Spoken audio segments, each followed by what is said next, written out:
Парична казна или пак затвор од 1 до 3 години предвидуваат предложените измени и дополнување на кривичниот законник за фалсификување или нелегална препродажба на билети за УЕФА Суперкупот. Вака вчера едногласно одлучи Собранието на Република Македонија.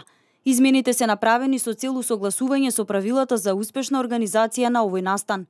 Во кривичниот законник во член 277 по став 1 се додава нов став 2, кој гласи: со казната од ставот 1 на овој член ќе се казни и тој што неовластено нуди, рекламира, продава, овозможува на друг продажба или посредува во продажба на билети за јавни спортски надпревари, јавни културни или друг вид јавни манифестации. А ставот 1 од член 277 предвидува: тој што неовластено купува, продава или разменува предмети или стоки од поголема вредност, чиј што предмет е забранет или ограничен, ако не постојат обележја на некое друго дело, ќе се казни со парична казна или со затвор од 1 година. Ако сторителот на делото од став 1 организирал мрежа на препродавачи или посредници, ќе се казни со парична казна или со затвор до 3 години. Ако делото од овој член го стори правно лице, ќе се казни со парична казна. Ова се санкциите кои ги предвидува кривичниот законник и ќе бидат применети доколку постои сомневање за фалсификување или нелегална продажба на билети за УЕФА Суперкупот. Што се однесува до овој голем спортски настан, со самата одлука на Европската фудбалска федерација, УЕФА Суперкупот да се одржи во Скопје, сместувачките капацитети понудија вртоглави цени. Во периодот од 7 до 9 август, тие се пораснати 10 пати повеќе. Минималната цена за 2 ноќевања изнесува од 100 до 6000 евра. Како на ова реагираат граѓаните на Скопје, анализираше телевизија Нова. Се сложуваат дека не е во ред да се нудат високи цени и дека најважно е да оставиме бел образ и да покажеме гостопримство пред светот.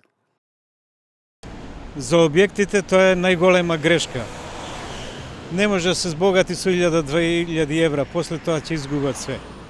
Мислам, тоа е моето мислење. Затоа треба да се врти многу пати повеќе да доаѓа народот, да биде све во ред. Вака ќе избегаат, више нема никој да доаѓа. Сака да чарат у тие 2 дена, 3 дена што не работат цела година. Ако сакаат, ако им е целта да чарат за тие 3 дена, што нема да работат 3 месеца, бојре нека чарат.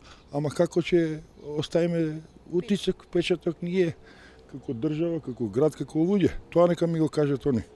Не е убаво за град, за нас, за народот, за Македонија, за никого не е убаво. Не знам дали некаде во светот се случува тоа. Што мислите вие?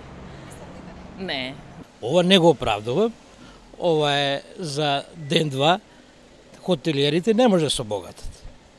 Али 1000 евра, 2000 евра да за едно преночиште со еден доручек, ручер, вечера, нели? Не е во ред. И затоа се појавија некои фан клубови на Манчестер, на Реал Мадрид, кои даваат бесплатно. Македонија е гостолюбива земја, гостопримлива земја и ова е голем настан и треба да се докажеме во светот и на тоа поле. Да не бидеме за 2 дена да се обогатиме. Нема да бидеме богати за 2 дена. Мислите дека ќе ги избркаме навивачите на тој начин? Не верувам. Не верувам. Они имаат ке платат. Да. За бркање нема да ги избркаме туристите, тој што ќе дојде, кој разбрал, кој не разбрал. Него прво и основно не е фер, не е поштено. Иако се обидовме да добиеме телевизиска изјава од собствениците на угостителските објекти, каков е нивниот став во однос на цените пред и за време на Суперкупот, не беа расположени да зборуваат пред нашата камера. Но зад неа споделија став дека засега цените во менито остануваат непроменети и дека цените ќе останат исти пред и за време на одржувањето на Суперкупот. Главниот град веќе блесна во својот Суперкуп сјај, со објавување на билборди и знамиња, како и осветлувањето на Скопското кале во официјалните бои на УЕФА Суперкупот, кој ќе се одржи на 8 август годинава.